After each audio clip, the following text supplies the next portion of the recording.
Hello students, this is Nita Shetty, Assistant Professor, Department of Computer Science and Engineering, AJT Mangalore. So in today's session, we'll discuss the second chapter of Module 5, so that is Intermediate Code Generation.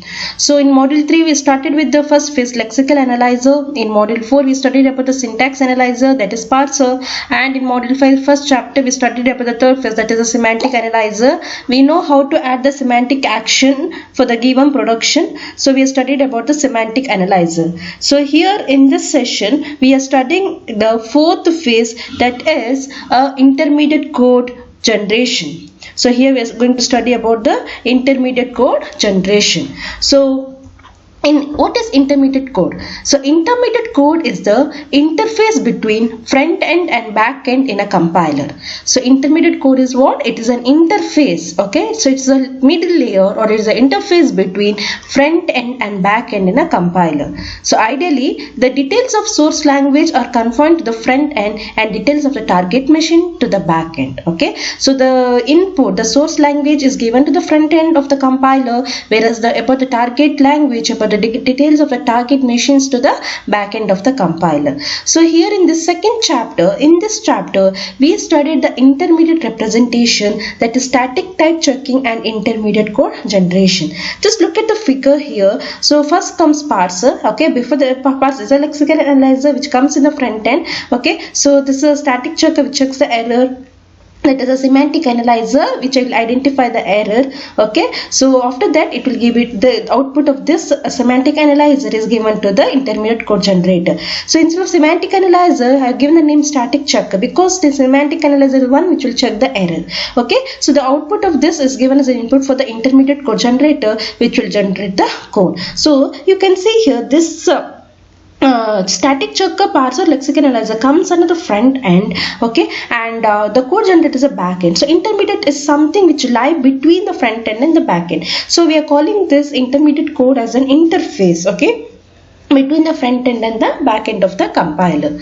So here we'll study about variants of syntax tree. So we know how to represent the parser. So the parser output can be represented in the form of parse tree, and in the module 5 first chapter we have studied about the syntax tree. So it is a more advanced parse tree, right, or we call it as an annotated parse tree, where that parse tree will show the evaluation. The value of the output is also shown in the syntax tree itself. So we can call it as an annotated parse tree, or we can call it as a syntax tree, and we have drawn the figure, right, about the syntax tree. So this is known as variance of syntax tree. So what is this variance of syntax tree? So it is sometimes beneficial to create a DAG. What is DAG? So DAG is nothing but it's a directed acyclic graph. So instead of tree for expression. So here what we're doing is, instead of creating a parse tree or instead of creating the syntax tree, so we are going to create a DAG. So DAG is nothing but it is a directed acyclic graph. So it is a directed acyclic graph. So why we are going for DAG? Okay, why instead of syntax tree, why we are going for DAG? Why? Because this way we can easily show the common sub expression and then use that knowledge during the code generation. Okay, so this is a more advanced and parse tree. So this will show the evaluation of the sub expression.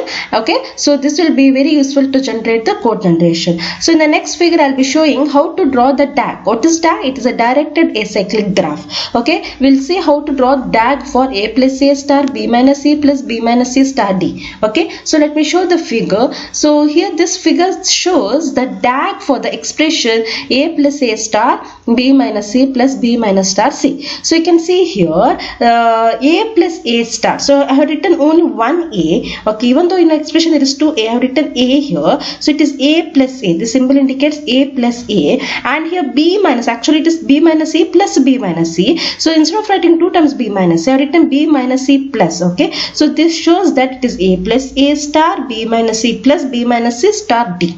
Okay, so here the leaf for has two parents because a appears twice in expressions. More intensely, the two occurrence of the sub expression b minus a are represented by one node. Okay, so the b minus c expression is represented by one node, the node labeled minus. So that node has two parents representing its two uses in the sub expression a star b minus c and b minus star d. Even though B and C appear twice in the complete expression, then nodes each have one parent since both uses in the common sub-expression B minus C. So actually it is B minus C plus B minus C. Okay, to reduce the size of parse tree, they are not writing B minus C twice. So here what see here, this arrow indicates that. So see, there is one operator and then operand. One operator and one operand is not possible. So here this arrow indicates it is A plus C. A plus A. So this is A plus A star B minus C. Okay, A plus A star B minus C. Okay, so here there is an expression plus, right? So here plus star this is impossible. So it is this shows that again plus into it is not possible. Okay, so this shows that it is B minus C plus B minus C and star D. So this is how we are drawing DAG. Okay, that is directed acyclic graph. Okay, so here this expression says is A plus A star B minus C plus B minus C star D. Okay, so next in intermediate code generation we are studying about the 3 address code. Okay, so this explain this 3 address code in the lab program 5 also. So what is this 3 address code? So this is one of the intermediate code form. Okay, so what is the syntax of 3 address code, or how to write the expression in 3 address code? So in 3 address code there is at most one operator in the right hand side of an expression. In 3 address code, so there is at most one operator in the right hand side of the instruction, and that is no built-in arithmetic expressions are permitted. Okay, so here we cannot write a built-in, or like we cannot write add, y multiply z, or add y add z, or y sub. So here we are using one operator at the right hand side. Thus, a source language expression like x plus y star d might be translated into a sequence of 3 address code. So, right hand side of the expression should contain one operator. So, you can see here we are using one operator, we are multiplying 2 operands, and the result we are storing one register T1. Okay, so this is not register, this is a variable. Okay, then we are taking that variable, value of that variable, and we are adding it in another variable and storing it in T2. So, here this T1 and 2 are compiler generated temporary names. Okay, so later in the target language we'll put this into some register.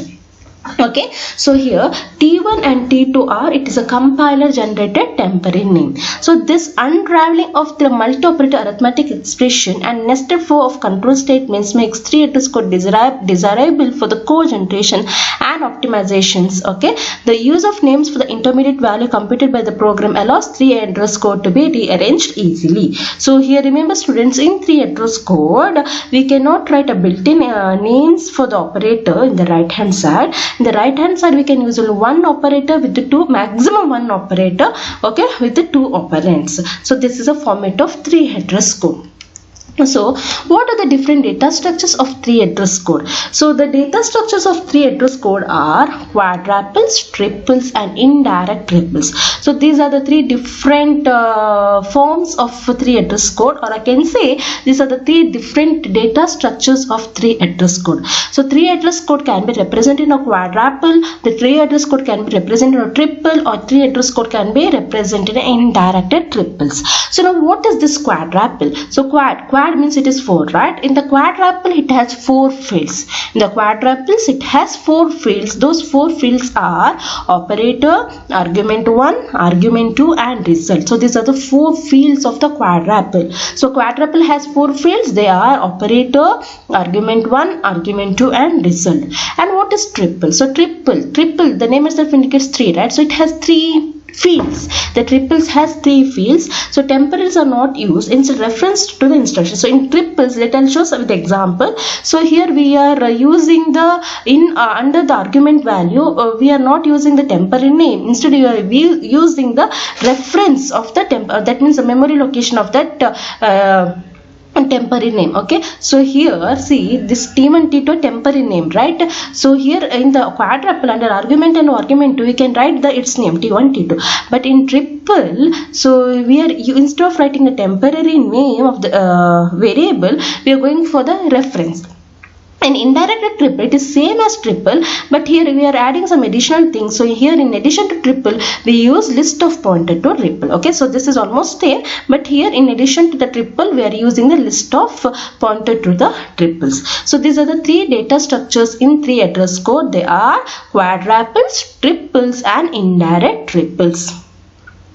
So let's see an example. Okay, so let's look at an example. The expression is b star minus c plus b star minus c. Okay, so here b star minus c plus b star minus c. We need to write this expression in 3 address code first, then we can study quadruple, triple and indirect triple.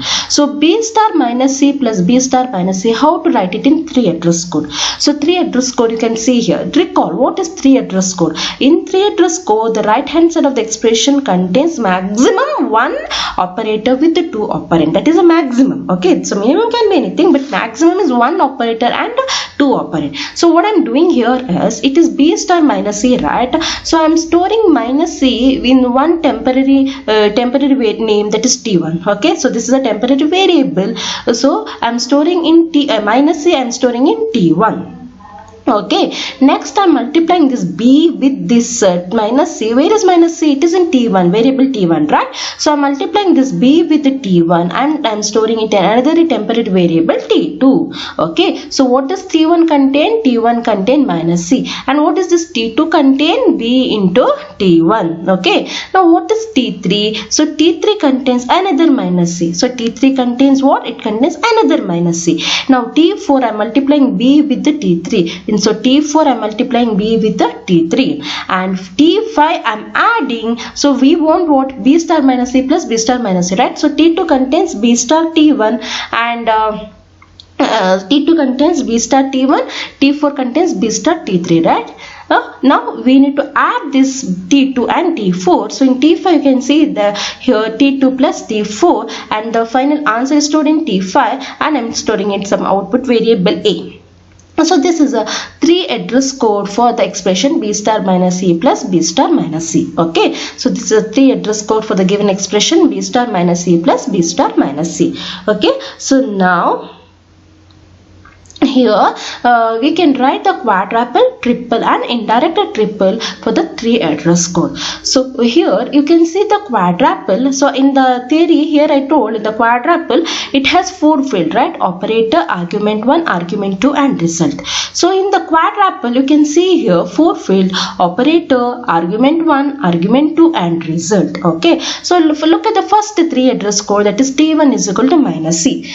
Okay, T1 is equal, so this is unary minus operator, right? This is an unary operator. So because there is no 2 operand, this minus is dedicated only for this value, so I'm calling it as an u minus, unary minus. So you can write here u minus or just minus. So operator is minus, and how many arguments? There is only 1 argument c, so under argument we are writing c. And where that result is stored in a variable called t1. So result is stored in a variable called t1. Okay, so in quadruple just look at this, look at the field: operator, argument 1, argument 2 and result. Okay, so now here the first one, the operator is what? Minus. It is unary minus, so you can write u minus. Instead of c, I have written here minus, you can write u minus, and argument 1 is c, and the result is stored in t1. Okay, now in b star t1, so argument 1 is b, argument 2 is t1, operator is star, and the result is t2. So you can see here argument 1 is b, argument 2 is t1, and operator is star, and result is t2. Okay, come for third one, T3 is equal to minus C. So again the operator is minus, argument is C, the result is T3. Okay, now come for fourth one, argument 1 is B, argument 2 is T3, result is T4, and result is operator is star. So come for T5, argument 1 is T2, argument 2 is T4, result is T5, okay, and the operator is plus, so plus. And finally you can see here one argument T5, okay, and it is an assignment operator, okay, and the result is stored in a variable A. So this is a quadruple representation of this 3 address code. Okay, so this is a quadruple representation of this 3 address code. So here remember, you should know in a 3, first for the given expression you have to write the 3 address code, then go for the 4 field operator. Remember the 4 fields of quadruple: operator, argument 1, argument 2 and result. Okay, now come for triple.